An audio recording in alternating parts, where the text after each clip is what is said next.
माननीय सभासदों, माननीय अध्यक्ष जी,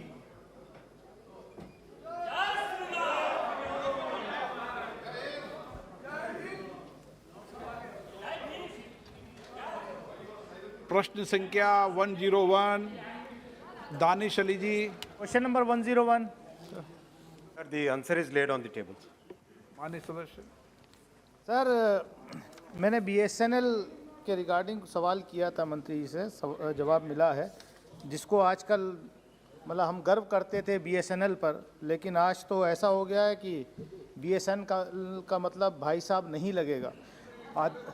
आदरणीय प्रधानमंत्री जी ने रेड फोर्ट से कहा था कि 6 लाख गांवों में ऑप्टिकल फाइबर बिछाया जाएगा, जो गांव को इंटरनेट से जोड़ा जाएगा। लेकिन सर, स्थिति जो है बहुत ख़राब है। हम भी जब दिशा की बैठक में रिव्यू करते हैं तो गांवों में अभी तक इंटरनेट पहुंचा नहीं है। मैं मंत्री जी से, माननीय मंत्री जी से आपके माध्यम से पूछना चाहूँगा, क्या सरकार ने बीएसएनएल के एसेट्स का कोई मूल्यांकन किया है? नंबर 1। नंबर 2, क्या जो बीबीएनएल ने जो ऑप्टिकल फाइबर बिछाने का काम किया है वो कितने % हो गया है? एक जो प्रक्रिया में कुछ प्राइवेट प्लेयर्स को अब आगे ऑप्टिकल फाइबर बिछाने का काम देने की क्या बात है? क्या ऐसा कुछ अराउंड 30,000 करोड़ का टेंडर जो है आप फ्लोट कर रहे हैं? माननीय अध्यक्ष जी, माननीय सांसद जी ने बीएसएनएल के बारे में कुछ कमेंट किए। मेरे हिसाब से उसकी जांच करनी चाहिए और अगर असंसदीय है तो उसको एक्सपंज करने चाहिए, पहली बात। दूसरी बात, बीएसएनएल और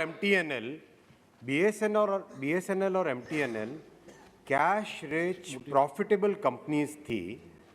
2004 में जब एनडीए सरकार ने यूपीए सरकार को ये दोनों कंपनी सौंपी, तब कैश रिच प्रॉफिटेबल कंपनीज थी। उसके बाद में वो कंपनीज क्यों ऐसी परिस्थिति में आई, वो जो लोग आज उस तरफ बैठे हैं वो उनको जवाब देना चाहिए। मैं आपको बताता हूँ, वही बताता हूँ ना, 7 साल में जो किया बताता हूँ। आपने माफ कीजिए अध्यक्ष जी, 7 साल में आप माननीय अध्यक्ष जी जिस पोजीशन में बीएसएनएल को छोड़ के गए थे, उस पोजीशन से आज बीएसएनएल बहुत सिग्निफिकेंटली बेटर सिचुएशन में है। पहली बार कई वर्षों के बाद में बीएसएनएल ने ऑपरेटिंग प्रॉफिट बनाया है। सर, पहली बार कई वर्षों के बाद में बीएसएनएल और एमटीएनएल इबिटा पॉजिटिव हुई है। इनकी जो परिस्थिति थी, उस परिस्थिति के लिए 2019 में जो रिवाइवल पैकेज किया, उस रिवाइवल पैकेज के कारण आज दोनों कंपनियां स्टेबल हो गई है। और माननीय अध्यक्ष जी, मुझे बहुत हर्ष के साथ कहना है कि माननीय प्रधानमंत्री जी ने इस बजट में बीएसएनएल एमटीएनएल के फर्दर ग्रोथ के लिए 45,000 करीब 45,000 करोड़, एग्जैक्टली 44,720 करोड़ का एलोकेशन किया है। सर, मैं मंत्री पूछना चाहता हूँ, जो माननीय मंत्री जी ने कहा कि बहुत सुधार हो गया है। सर, मेरा खुद एनसीआर में, मेरा हापुड़ में जो एज एन एमपी कनेक्शन मिलता है, वो पिछले 2.5 साल से नहीं काम कर रहा। तो आप कहाँ, बीएसएनएल कहाँ काम कर रहा है, ये तो आप। सर, मैं जो सवाल पूछना चाहता हूँ, क्या जो 44,000 करोड़ रुपया एलोकेट हुआ है, सरकार की नीयत कहीं बीएसएनएल को प्राइवेट प्लेयर्स को बेचने की तो नहीं है? कहीं ऐसा तो नहीं कि जो टावर्स लग रहे हैं, जो ऑप्टिकल फाइबर बिछ रहा है, सब ठीक ठाक करके फिर आप किसी दूसरे प्राइवेट प्लेयर्स को हैंडओवर कर दें, सारा का सारा, जैसे एयर इंडिया की तरह पैसा सरकार का लगे और बाद में किसी अडानी अंबानी को आप हैंडओवर कर दें? माननीय अध्यक्ष जी, 2019 में जो बीएसएनएल का रिवाइवल पैकेज किया गया, उसके कैपिटल इन्वेस्टमेंट की बहुत सारी ज़रूरतें थी। देश भर में नेटवर्क को मजबूत करने के लिए लगातार इन्वेस्टमेंट करना पड़ता है। और अभी जो 44,720 करोड़ रुपए एलोकेशन किया गया है, इसका भी प्राइमरीली बीएसएनएल के और रिवाइवल के लिए और कैपिटल इन्वेस्टमेंट के लिए और 4G भारत में बना हुआ पहली बार भारत में एक कंप्लीट कोर नेटवर्क बना है, कंप्लीट रेडियो नेटवर्क बना है। दुनिया हिली हुई माननीय अध्यक्ष जी, सब लोग देख रहे हैं कि भारत ने 4G बना लिया, 5G बना लिया, और जो भारत के इंजीनियर्स का टैलेंट है वो दुनिया भर में इसकी प्रसिद्धि हो रही है। और उसी रास्ते BSNL बहुत अच्छे से रिवाइव होगा और बहुत अच्छे से ग्रो करेगा। आज जब छोड़ के गए थे 7-7.5% मार्केट शेयर रह गया था, अभी अपने समय में ऑलरेडी 10% से अधिक आ गया माननीय अध्यक्ष जी। क्वेश्चन नंबर 109 क्लब किया जाता है। श्री मनीष तिवारी जी, माननीय सदस्य, माननीय मंत्री जी।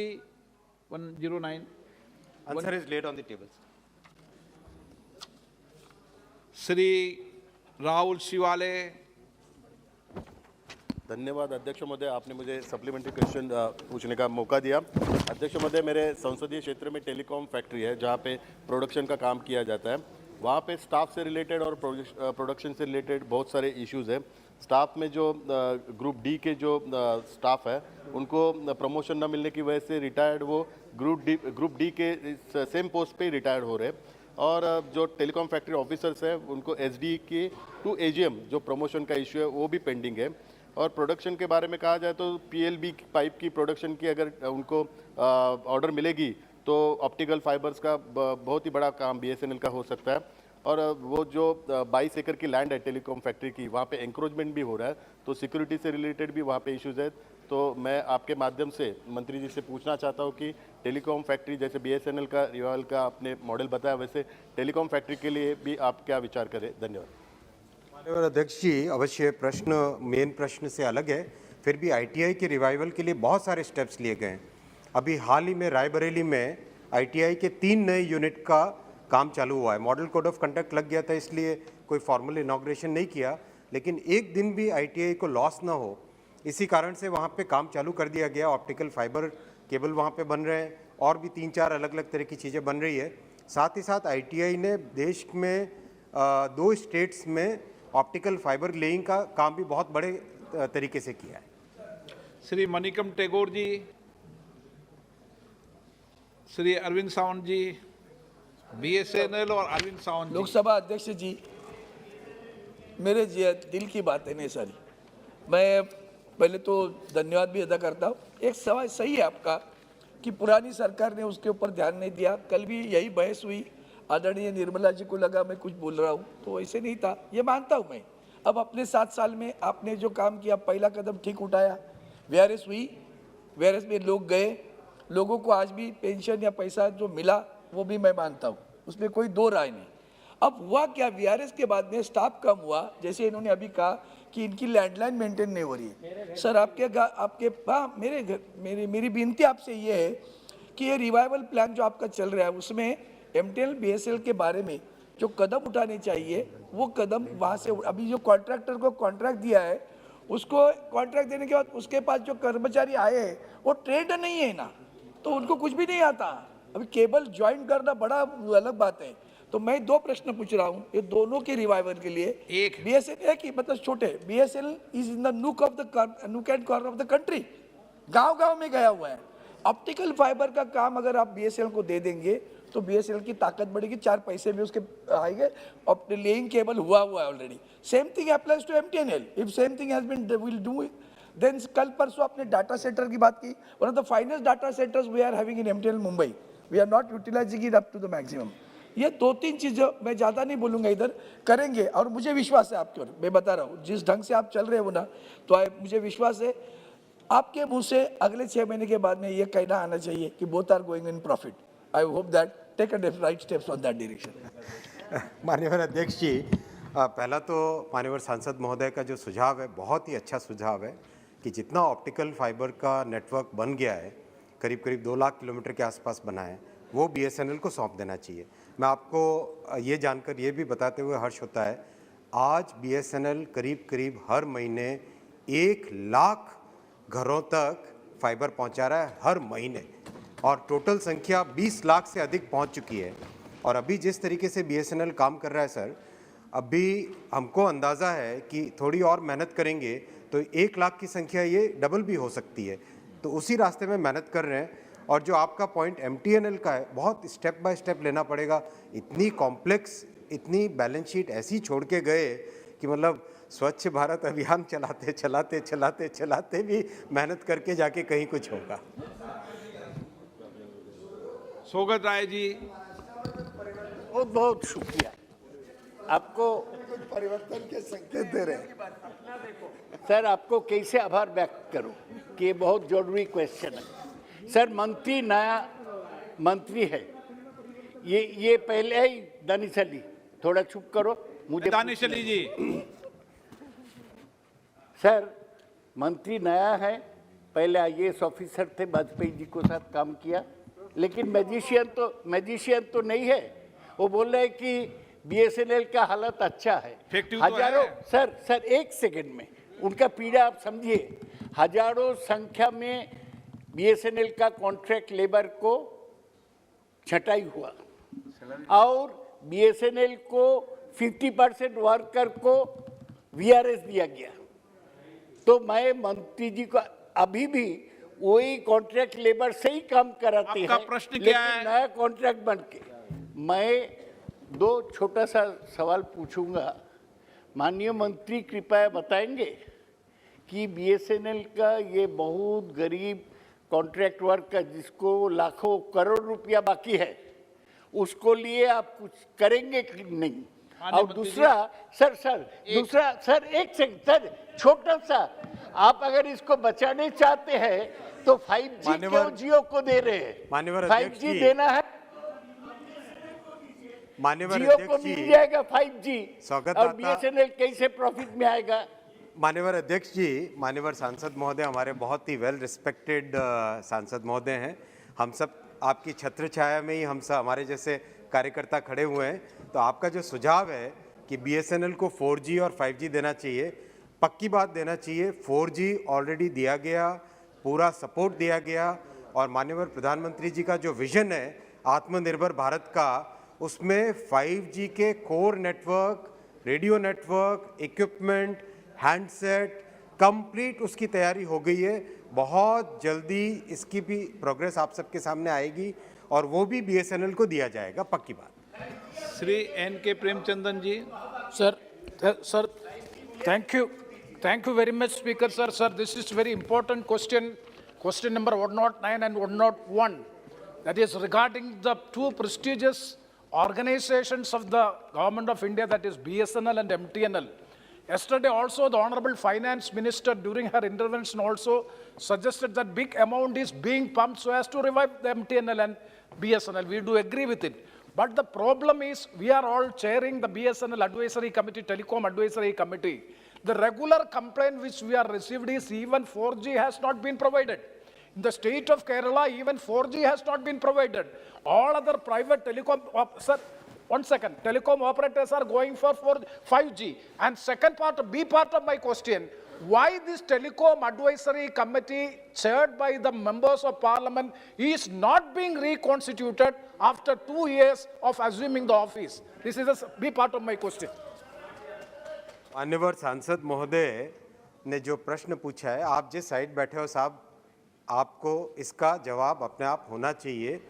जितनी परिस्थितियां जैसी खराब कंडीशन में BSNL को छोड़ के गए हैं, आने में समय लगता है, प्रयास बहुत ज़्यादा लगता है। आज की तारीख में, आज की कंडीशन में, मैंने जैसे पहले बोला, पहली बार कई वर्षों के बाद में BSNL MTNL, सॉरी आपने इंग्लिश में क्वेश्चन किया था, after many years BSNL MTNL has come into operating profit. It has become EBITDA positive after many years, sir. 4G has been given to BSNL. The rollout will happen in this year. This is something on which all of us are trying. There is no magician, जैसा कि स्वागत दादा ने बोला, but हमारे नियत साफ है, हमारे प्रयास में कहीं कोई कमी नहीं है। Question number 103, 102, Ram Mohan Naidu ji. अध्यक्ष महोदय 102, प्रश्न 102।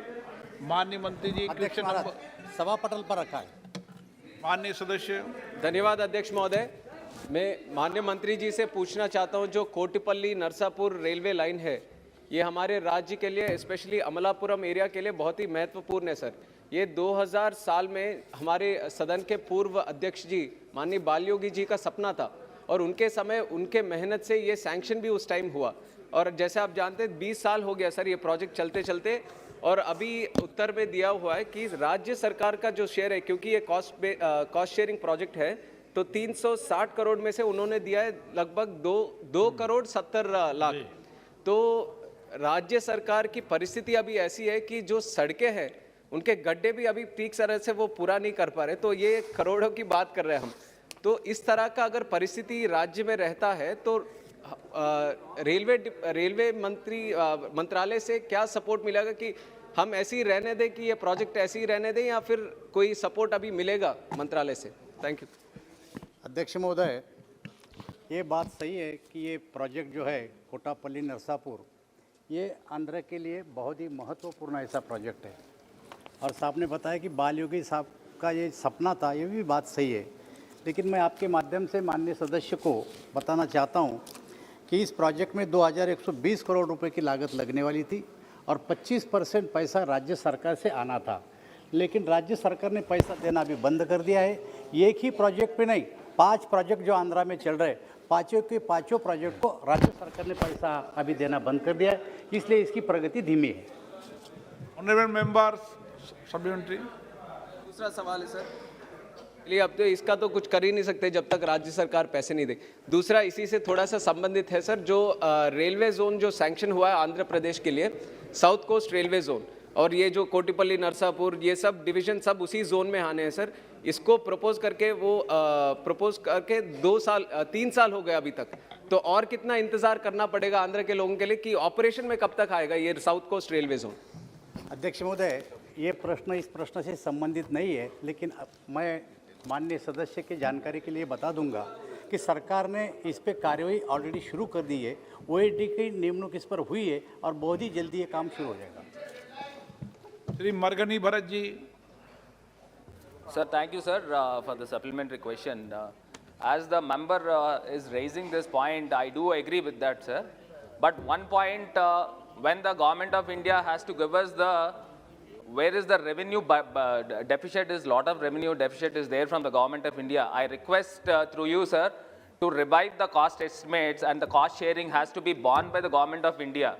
When the state got bifurcated unscientifically, so where are the funds from us? So I request the government of India and railway department to revive the cost estimates, and 100% has to be borne by the government of India.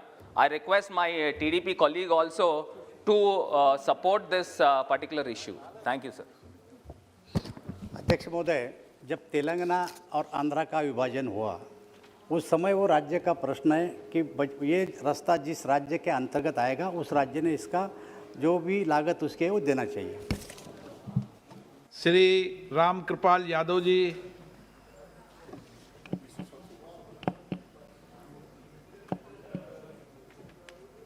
मेरा प्रश्न बिहार से है sir. ये मूल प्रश्न उसी तरह का सिमिलर क्वेश्चन आंध्र का है। परियोजना बहुत नहीं, महत्वपूर्ण है। आपकी जानकारी मेरे मूल प्रश्न आंध्र का है। मूल प्रश्न आ गया है तो सर आपकी कृपा होगी तो मैं पूछ लूंगा सर। मुझे याद है आप बिहार के हैं। सर धन्यवाद सर। बिहार में मेरे संसदीय क्षेत्र पाटलिपुत्रा में 2007 में बिहटा से लेके औरंगाबाद रेल लाइन का स्वीकृति मिली थी और उसका शिलान्यास भी हुआ था। मगर 2007 से लेकर 2022 तक न जाने कितनी दफ़ा हम लोगों ने प्रयास करने का काम किया। माननीय रेल मंत्री जी, पूर्व रेल मंत्री जी बैठे हुए हैं, प्रधानमंत्री से लेकर सब तक गुहार लगाया। हालांकि इस बार इस योजना में मात्र 50 करोड़ रुपये की राशि आवंटित हुई है। मैं ये जानना चाहता हूँ, चूँकि 50 करोड़ में वो रेलवे लाइन नहीं बिछने वाला है सर, और 122 किलोमीटर है, 4 लोकसभा उसमें प्रभावित होता है। आपका प्रश्न क्या है? सर मेरा प्रश्न ये है कि बिहटा से लेकर औरंगाबाद रेल लाइन जो 122 किलोमीटर है वो कब प्रारंभ होगा, कब सपना पूरा होगा? अध्यक्ष महोदय, आगे सपने की कहने की जरूरत नहीं, बस इतना पूछ रहा हूँ। अध्यक्ष महोदय, बेहता से लेकर औरंगाबाद ये जो परियोजना है इसके लिए माननीय सदस्य ने अलग प्रश्न पूछना चाहिए, लेकिन उनके जानकारी के लिए मैं आपके माध्यम से उनको बोलना चाहता हूँ कि इसकी मैं जानकारी लूँगा और आपको बता दूँगा। 03 श्री ए गणेश मूर्ति। माननीय मंत्री जी, क्वेश्चन नंबर 103 माननीय मंत्री जी। Answer is laid on the table of the House. Honorable members, அமைச்சர் அவர்களுடைய பதிலில் எந்தெந்த ஆண்டுகளில் எவ்வளவு அந்நிய நேரடி முதலீடு தொகை வந்துள்ளது என்பது மட்டும்தான் குறிப்பிட்டிருக்கிறார்கள். அவை எந்தெந்த நாட்டிலே இருந்து எவ்வளவு வந்துள்ளது, அதேபோல தமிழ்நாடு அரசின் மாண்புமிகு முதலமைச்சர் தளபதி ஸ்டாலின் அவர்கள் அந்நிய முதலீட்டிற்காக பெருமுயற்சி எடுத்துக்கொண்டுள்ளார்கள். தமிழ்நாடும் அதிக முயற்சி எடுத்துக்கொண்டிருக்கிற நிலையில் மத்திய அரசாங்கம் அதற்கு தமிழ்நாடு அதிக முதலீடு பெறும் வகையில் என்ன முயற்சி எடுத்துக்கொண்டிருக்கிறது? You know, I missed the first part in Tamil. You said which project in Tamil? Sir, if I ask the question in English, the minister should reply in English only. But by the time I got the translation, I'm asking member you to asking repeat question what in you Tamil, said. but ministers are answering in Hindi. only repeat. Honorable member, One please. minute. Honorable, One please, minute. member, repeat. Excuse me, Speaker Repeat. sir. I can answer in Hindi if I desire. It is available for you in translation. No, in Tamil. when I am speaking in No, Tamil, no, you remember, when I I have a speak right in to Tamil, answer you also in tell. Hindi. I have a right to answer in Hindi. Repeat. Honorable member, repeat. Now, please.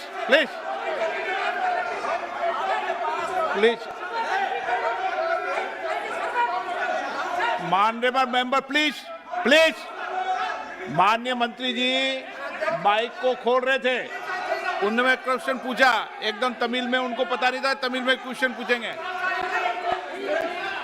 Honourable member please repeat. No, अरे आप बैठे, आपको किसने मौका दिया? Please honourable member, please बैठिए। Honourable member please repeat. Sir, I have given notice in the notice office. Okay, that I no am going problem. to I ask- allow repeat. Hello? Honorable, repeat question. Repeat. மாண்புமிகு அமைச்சர் அவர்கள் தந்திருக்கிற பதிலிலே ஒவ்வொரு ஆண்டும் எவ்வளவு தொகை அந்நிய நாட்டு முதலீட்டு தொகை வந்திருக்கிறது என்பது குறிப்பிட்டிருக்கிறார். ஆனால் எந்தெந்த நாட்டிலிருந்து எவ்வளவு தொகை வந்திருக்கிறது என்பது குறிப்பிடவில்லை. அதேபோல தமிழ்நாடு அரசின் மாண்புமிகு முதலமைச்சர் தளபதி ஸ்டாலின் அவர்கள் அந்நிய முதலீட்டிற்கு பெருமுயற்சி எடுத்துக் கொண்டிருக்கிறார். தமிழ்நாடும் அதிக முயற்சி பெறும் வகையில் ஒன்றிய அரசு என்ன முயற்சி எடுத்துக் கொண்டிருக்கிறது?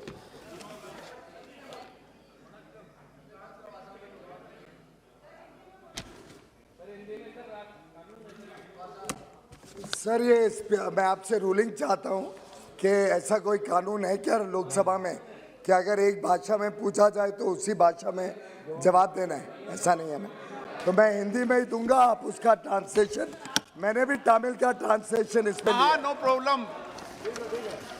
केंद्र सरकार प्रतिबद्ध है, I am conduct to Hindi. केंद्र सरकार प्रतिबद्ध है कि एफडीआई को भारत में और ज्यादा बड़े पैमाने पे लाया जाए। प्लीज एक मिनट माननीय मंत्री जी, प्लीज। सर, no, I have already given my आप मंत्री जी आपको जवाब दे रहे हैं, आप ये लगा लो, ये ठीक है। Okay, please sit down, please answer मंत्री जी, please answer minister, please answer minister.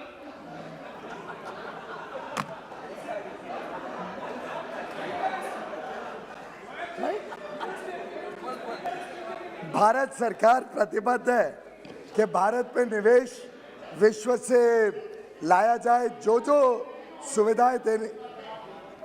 No not an answer, no problem.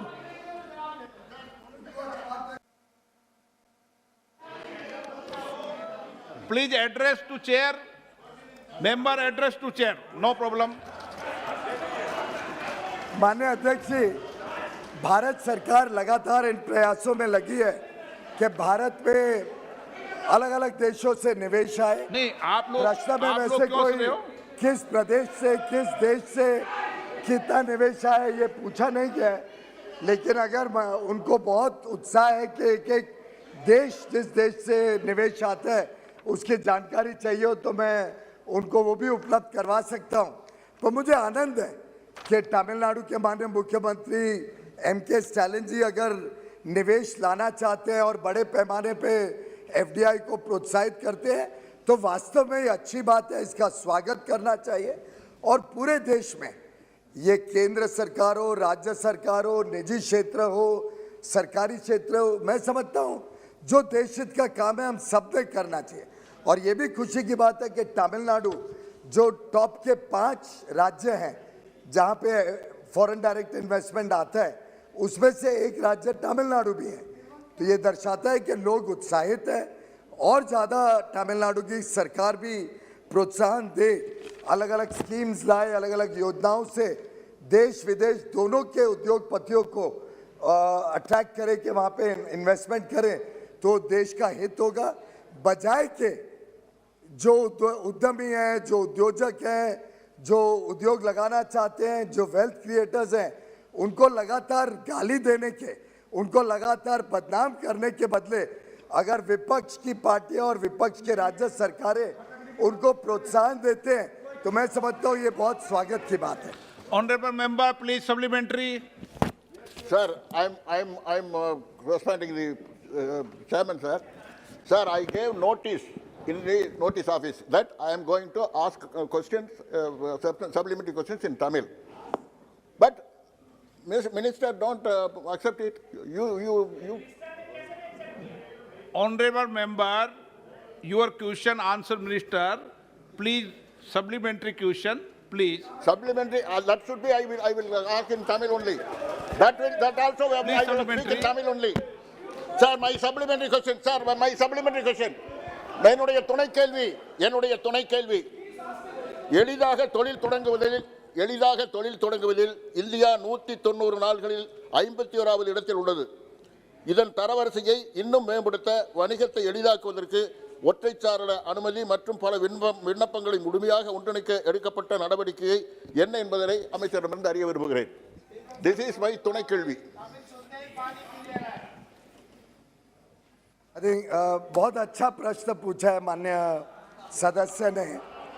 केंद्र सरकार ने पूरा जो कोविड का समय था इसको अवसर में बदलते हुए 2-2.5 वर्षों में एक पूरे देशव्यापी नेशनल सिंगल विंडो सिस्टम का निर्माण किया है। उसका बीटा लॉन्च भी किया गया है कुछ महीने पहले। इसमें केंद्र की कई सारे डिपार्टमेंट्स, लगभग 30-32 डिपार्टमेंट्स का सहयोग मिला है। तो अलग अलग जो उनकी अप्रूवल्स हैं वो उस नेशनल सिंगल विंडो से होती हैं। साथ ही साथ कई राज्य सरकारों ने भी इस काम में अपने आप को जोड़ा है और ये राज्य सरकारों के अप्रूवल्स को भी हम नेशनल सिंगल विंडो पे लाने में सफल हुए हैं। जो राज्य नहीं जुड़े हैं, मेरा अनुरोध है, सभी माननीय सांसदों को भी अनुरोध है, आप अपने अपने राज्यों में राज्य सरकार को कहें कि वो नेशनल सिंगल विंडो में जुड़े। अगर सर आपकी अनुमति हो तो सभी माननीय सदस्यों को आनंद आएगा सुन के हमने कॉन्सेप्ट क्या किया है। हमने ये किया है कि एक फॉर्म लिया जिसमें बेसिक डेटा सब डाल दिया, यानी कंपनी का नाम हो, उसके डायरेक्टर्स हो, जो साधारणतः जानकारी हर सरकारी एप्लीकेशन में लगती है, एड्रेस, डायरेक्टर्स का address, tin number, pan number, ये सब जो जानकारियाँ कॉमन होती हैं जो हजारों बार अलग अलग एप्लीकेशन में डालनी पड़ती है, उसके लिए एक कॉमन फॉर्म बनाया है। और फिर एक एक विभाग को जो जानकारियाँ अतिरिक्त चाहिए वो अतिरिक्त जानकारियाँ अलग वो विभाग मांग सकते हैं, परंतु बहुत डुप्लीकेशन कम होगा, सरलता से ऑनलाइन सभी अप्रूवल्स लोगों को मिलेगी। मुझे आप सबको सूचित करते हुए आनंद आता है कि हजारों की संख्या में अब कंपनियां उसमें जा रही हैं, उस वेबसाइट पे सैकड़ों एप्लीकेशंस आनी शुरू हो गई हैं, अप्रूवल्स भी ग्रांट होना शुरू हो गया है। अगर सभी राज्य सरकारें, सभी लोकल इकाइयाँ, पंचायत या कॉरपोरेशन वगैरह भी जुड़ जाएं और हम केंद्र में तो सब मिनिस्ट्रीज को जोड़ ही रहे हैं, तो वास्तव में ईज ऑफ डूइंग बिजनेस का लाभ हर उद्योग को, सेवा क्षेत्र के लोगों को, छोटे बड़े सूक्ष्म लघु और मध्यम उद्योग को सभी को इसका लाभ मिलना शुरू हो सकता है। No honourable member please sit Aslan Musdi ji. जनाब, जम्मू कश्मीर में दो इम्पॉर्टेंट सेक्टर्स हैं, एक टूरिज़्म का, एक है फूड प्रोसेसिंग का। तो मैं ये जानना चाहता हूँ कि क्या फूड प्रोसेसिंग में कोई प्रयास किए गए एफडीआई के, और क्या टूरिज़्म में अगर किए गए तो उसका लाभ क्या हुआ, उसका नतीजा क्या निकला, कितनी कमिटमेंट्स हो गई और क्या किस स्टेज पर वो पहुँच गया?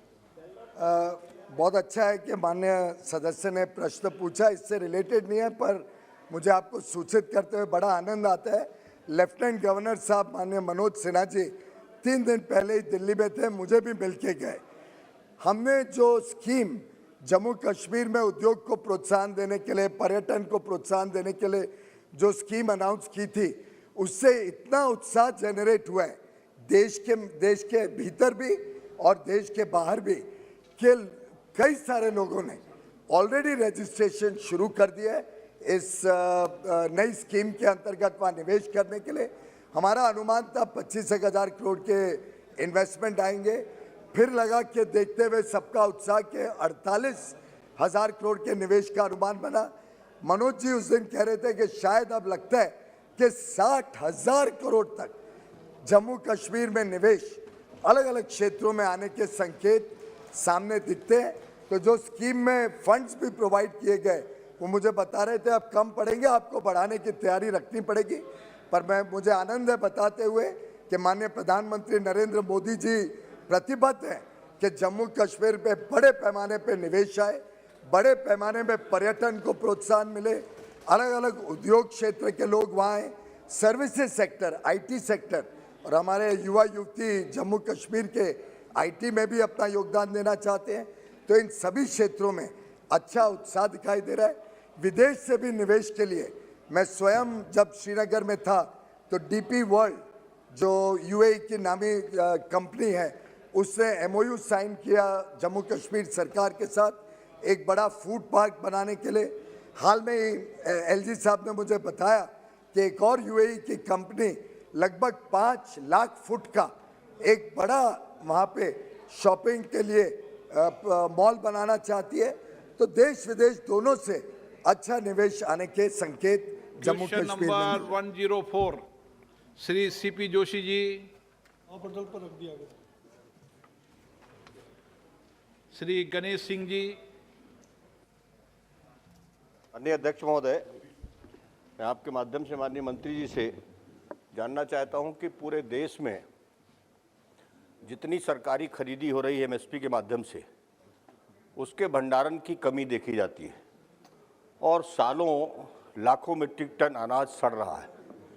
जिस राज्य मध्य प्रदेश से मैं आता हूं, वहां पर राज्य सरकार ने अपने प्रयासों से भंडारण की व्यवस्था की है और एफसीआई जो खरीदी करती है उस अनुपात में भंडारण की कमी है। मैं माननीय मंत्री जी से जानना चाहता हूं कि ये भंडारण की जो कमी है इसको कब तक पूरा किया जाएगा और किन किन राज्यों में कितने कितने भंडारण की आवश्यकता है।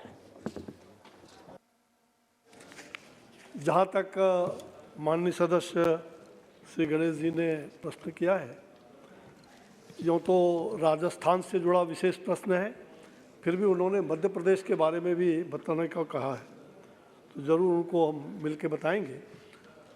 जहाँ तक उद्देश्य सरकार का जो उन्होंने कहा भंडारण के बारे में, तो भारत सरकार पूरी तरह से भंडारण की क्षमता को बढ़ाने के लिए लगातार तत्पर रही है।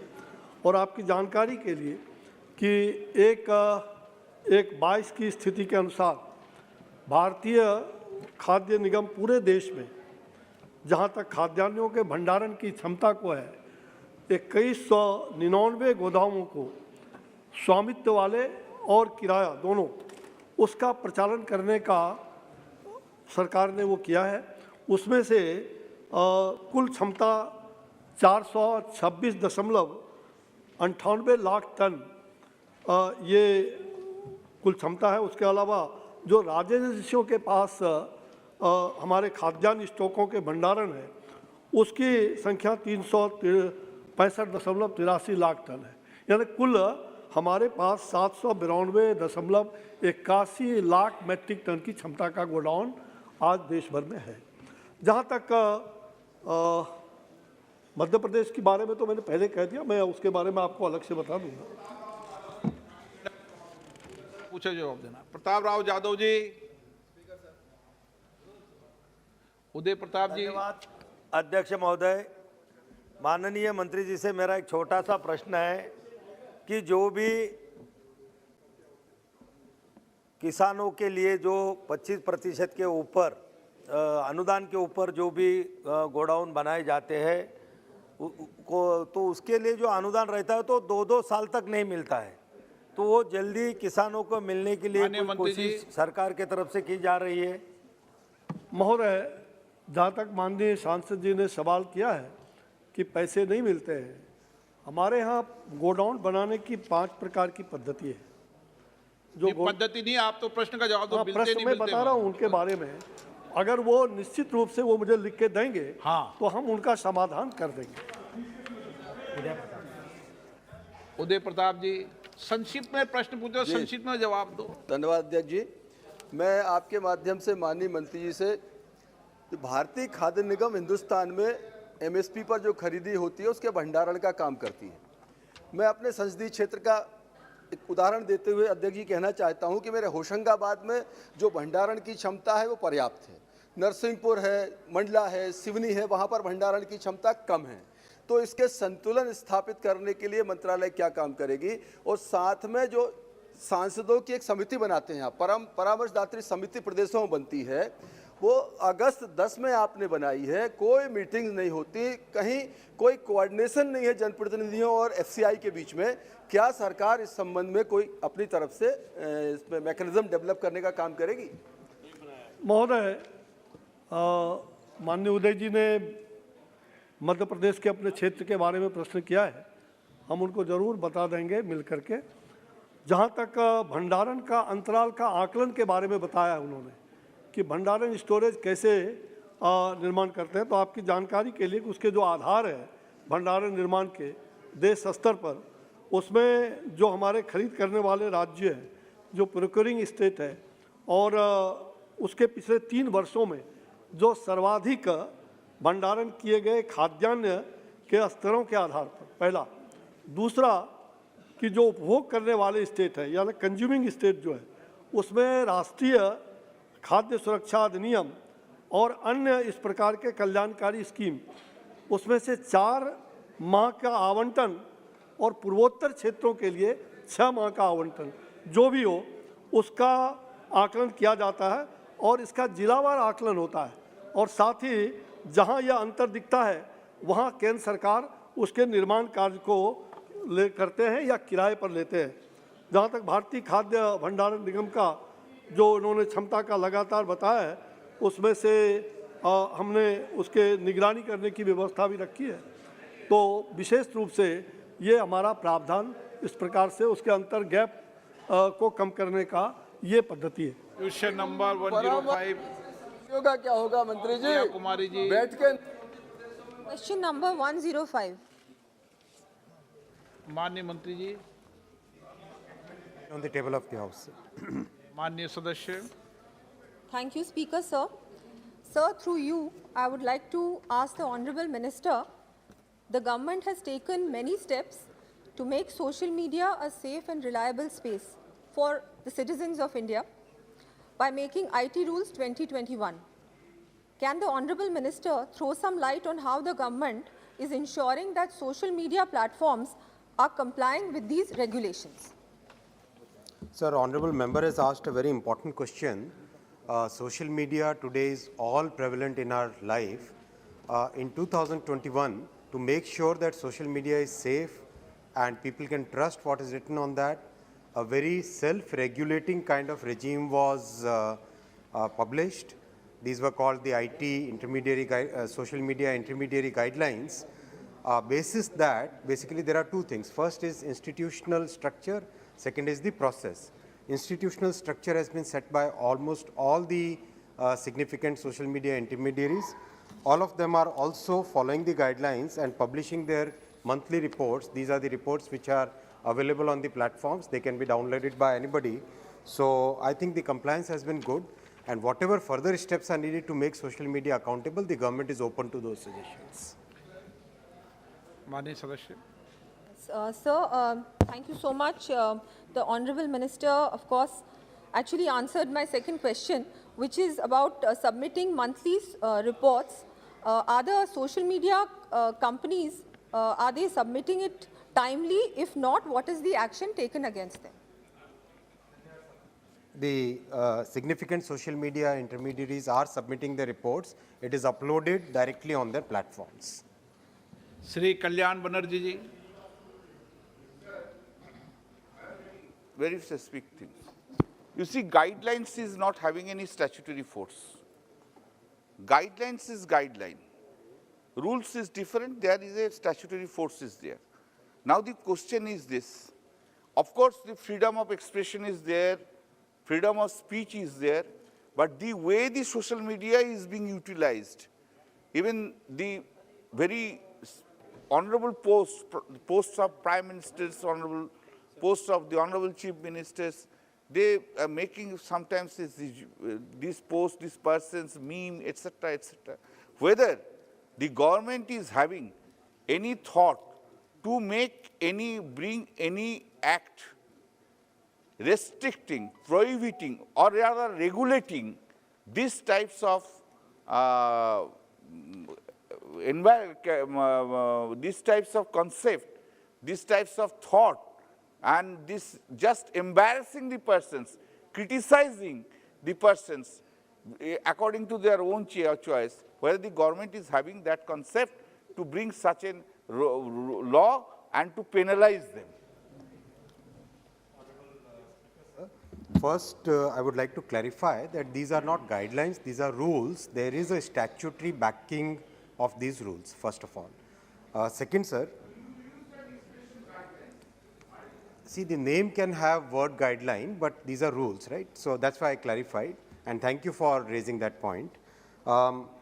Sir, the point about social media, where is that balance, has to be carefully debated within a forum like this, outside this also. We have to come to some sort of consensus, because as and when governments try to increase accountability and increase regulation, the question from the civil society comes is whether we are taking away the freedom of expression. If we don't increase regulation, if we don't make the social media accountable, then the safety and trust that the citizens have on this media, that comes under a question mark. So it's a very, very fine balance that we have to strike. It's an evolving world. We all have to evolve and we have to mold according to the changes that are happening. Nishikant Dubey ji धन्यवाद अध्यक्ष महोदय। Sir, समस्या ये है कि ये intermediaries कौन है और पब्लिशर कौन है, ये किसी भी प्लेटफॉर्म पे अभी तक पता नहीं चल पाया और भारत सरकार भी इसके लिए चिंता करती है। दूसरा सवाल ये है सर कि सुप्रीम कोर्ट ने 66A आईटी रूल की जो आत्मा थी 66A उसको हटा दिया। पार्लियामेंट को जो कानून बनाने का अधिकार था वो सुप्रीम कोर्ट ने हटा दिया और हम आज तक कुछ नहीं कर पाए हैं, और इसके लिए महिलाओं का और बच्चों का जो है हमेशा शोषण होता रहता है, और जो कल्याण बनर्जी साहब कह रहे थे हम पॉलिटिशियन का भी होता रहा है। मेरा आपके माध्यम से सरकार से ये पूछना चाहता हूं मैं कि क्या 66A के स्थान पर हम सोशल मीडिया को या इस तरह के पब्लिशर को रोकने के लिए आईटी एक्ट में सुप्रीम कोर्ट के रूल के खिलाफ कोई कानून बनाने की व्यवस्था करने वाले हैं? यदि करने वाले हैं तो कब तक? अध्यक्ष जी, मान्यवर सांसद महोदय का जो सुझाव है, एक तरीके से प्रश्न नहीं है, ज़्यादा सुझाव है। इस सुझाव को हम स्वागत करते हैं। इसके ऊपर एक डिटेल डिबेट होना चाहिए। डिटेल डिबेट होके ही इसका सोल्यूशन निकलेगा। क्वेश्चन नंबर 106 श्री अरुण साहू जी। ऑनरेबल मेंबर, माननीय मंत्री जी। सभापति को रखा।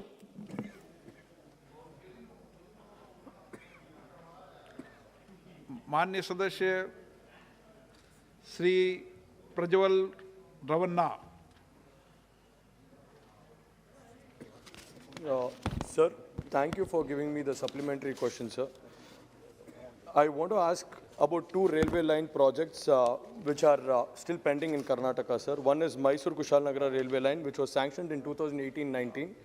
And I also want to bring into the notice that this is the only railway line which connects the district Coorg, sir. And the Coorg is being the tourist destination. We don't have one railway connectivity still about the in that district, sir. One is that. And second railway line is which I want to talk about is Ejjala-Chamarajnagar line, which was sanctioned in 1996-1997 when Sri H.D. Devegowda, sir, was Prime Minister at that time, which was originally sanctioned between Bangalore to Satmangala.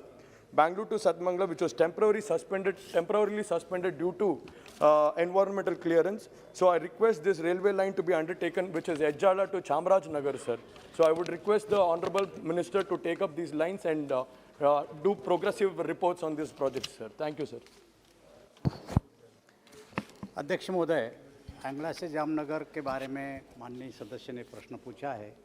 ये इस प्रश्न से संबंधित नहीं है। इसकी जानकारी मैं लूँगा और माननीय सदस्य को दे दूँगा। ऐसे मंत्री जी जनरल सारे डिपार्टमेंट की जानकारी रखा है। क्वेश्चन भी था विलास दक्षिण मध्य रेलवे पूरा जोन दिया हुआ था उनमें। हाँ नहीं है। Shrimati Supriya Sule. Thank you, sir. In the part D of the question, this is regarding under bridges and over bridges. Sir, I'd like to bring to the notice of this government. I'll give you a small example. If you look at Daund, which is in Maharashtra, Daund is in Solapur division. It's just an example I'm taking. There are several over bridges and under bridges where the state governments have paid, but there are delays from the central government or technical issues being raised for over 4 or 5 years. So how do you look at it? And because every state, not only from my state, and I'm giving Daund only an example, I'm aware it's not a part of this, but it's an example since you have talked about RUBs and ROBs. So if this Daund as an example, if you take when the government has paid for it under technical reasons from the railway department, it is terribly delayed and locals are suffering totally. So what quick intervention will the Honorable Minister and his ministry do to help resolve this? Your GMs have been very helpful. We've had several meetings, but we've not been able to come with an amicable solution. So I urge you to look into it and find a solution. Thank you. अध्यक्ष महोदय, railway में 2 प्रकार के bridge होते हैं। एक ROB होता है, एक RUB होता है। ROB जो होता है वो राज्य सरकार के भागीदारी से होता है और RUB जो होता है वो केंद्र रेलवे डिपार्टमेंट करता है। अध्यक्ष महोदय, कई जगह पे ऐसा हुआ है कि ROB को सैंक्शन मिलने के बाद जो राज्य सरकार का शेयर है वो नहीं देने के कारण भी वो लेट होता है। लेकिन RUB के बारे में अगर माननीय सदस्य का कोई बोलना है तो मैं उनको बता दूँगा।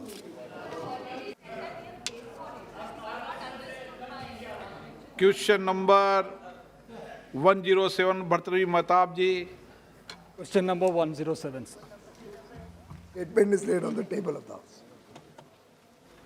Sir,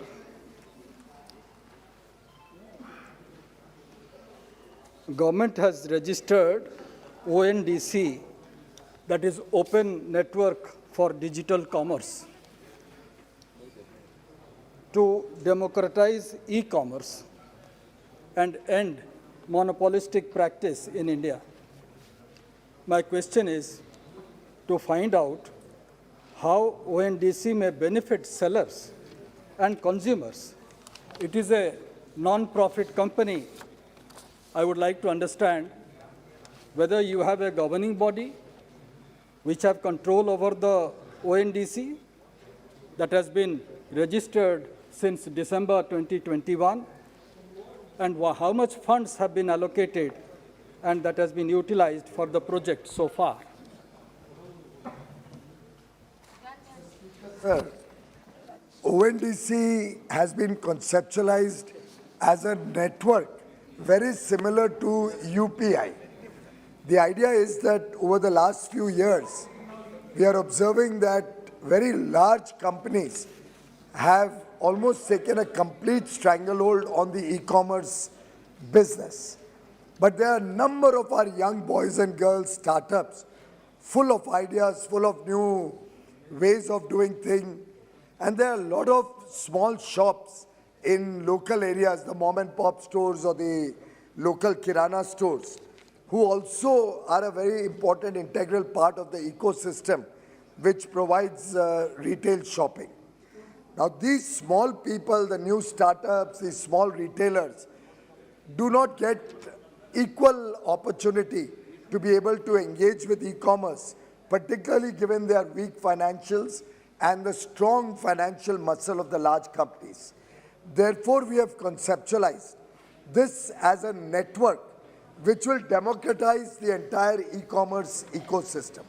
It will provide opportunities for new startups also to start creating network of sellers, to provide service to local areas, increase the competition, and gradually, like Google provides support that you can,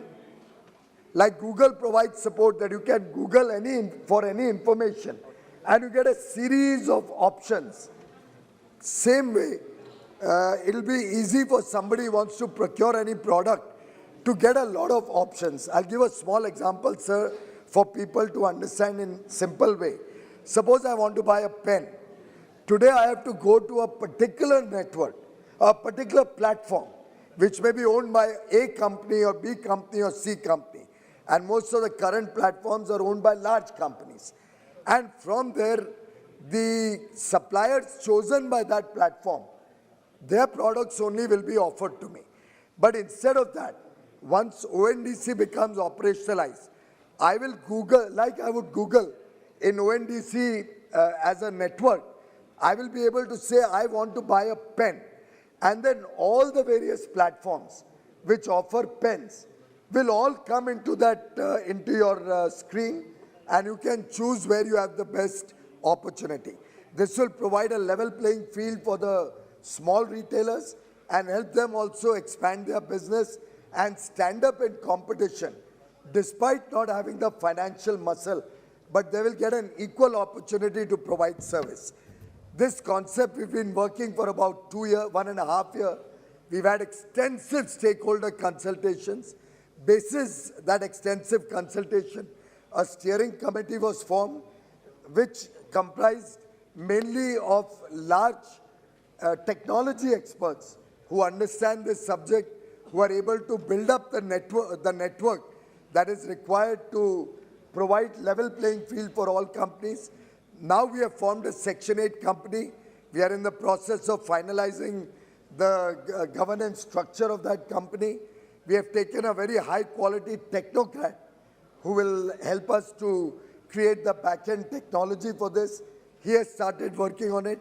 And I think in another few months, we'll be in a position to do a beta launch and test the system and ensure that it gives opportunity for, particularly for small retailers, to stand up in the competition against the big companies. Quality will not be compromised. I have a second question, sir. So these are all forward-looking because the minister is conversant relating to the network. When we talk about platform, the difference between platform and network, that needs to be explained in greater detail to the general public. So in that respect, I understand, you understand, but here I would like to understand, sir, that the ONDC initiative that you have, you said it is yet to be rolled out, it's still in the making. When it will be made fully functional, what is the timeline, and whether government has laid down any criteria and guidelines with regard to listing of products by the sellers on the said platform? This is to help the consumers in a great detail. Well, of course, as I said, we expect that if in a few months' time, we'll have the basic network ready. Then, of course, it involves a lot of firewalls, a lot of technology input to ensure the sanctity of the processes, secrecy, safety of data. It's not something very small. And just like UPI, over a period of time has matured into a world-class system, we expect ONDC also to be able to establish similar public digital infrastructure, which will open up new gateways and new opportunities for our startups and the small retailers. Obviously, when such a project is initiated, a lot of protocols will be set up. Protocols would standardize operations like cataloging, inventory management, order management, and order fulfillment. But ultimately, we are only going to be a network. Each individual platform will be providing the goods or service, will be ensuring the sanctity of quality, the warranties, the goods return strategy, all of that will be of the platform. The network provides an opportunity for different platforms to come on board, and then the service standards, some basic standards ONDC can set up, but the detailing will have to be of each platform individually, similar to UPI. So on UPI, you have State Bank also, you have ICICI also, you have Paytm also, you have public, private, banks, other NBFCs, other payment systems. They all vie for the business. They all compete with their practices, their service. Similarly on this, everybody will get a fair chance to compete. Question number 108, Shri Dhanush M. Kumar. Question number 108. माननीय मंत्री महोदय, The answer is laid on the table of the House. Honorable member. Honorable Speaker, sir. In Tamil Nadu, there are many textile industry, and Sangarangovil is Tenkasi district is one of them. Cotton sarees and towels produced in Sangarangovil are very famous, and the products are distributed all over the country. In this context, I would like to know from the Honorable Minister the steps taken to set up export centers in Sangarangovil in Tenkasi to boost exports.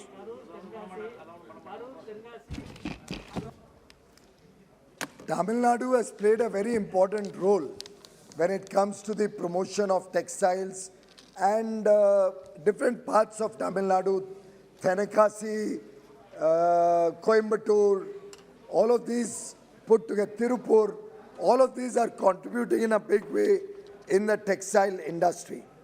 We have set up in the past special textile parks, small parks, under a scheme called Scheme for Integrated Textile Parks, SITP. Almost 27 parks, textile parks have been completed under the scheme. 29 more parks are at different stages of implementation. And all of these parks, these small parks, help to promote the ecosystem of textiles. Learning from this experience, we have now decided to come up with a larger, a much more ambitious scheme called PM Mitra. It's a Pradhan Mantri Mega Industrial Textile Park scheme, in which we are trying to take large format, 1,000-acre textile parks, taking these parks to different states in a challenge mode. So I would urge Tamil Nadu also to come in that competition, offer large piece of land, either at no cost or at very nominal cost, offer utilities for those who set up in that park. Power could be offered for 15 years, 20 years at a low price or at a very defined concessional price. You could make the ease of doing business possible. So various steps are possible by which we can encourage industry to come to Tamil Nadu. We'll be happy to consider any requests that we receive from Tamil Nadu. These 7 parks will be chosen from amongst all the states and union territories of India based on a challenge mode. As regards Tamil Nadu, I'm happy to share that at Palladam, at Karur, and at Komarpalayam, at 3 places, we already have completed textile parks under SITP scheme, and we have parks coming up in Perariknar,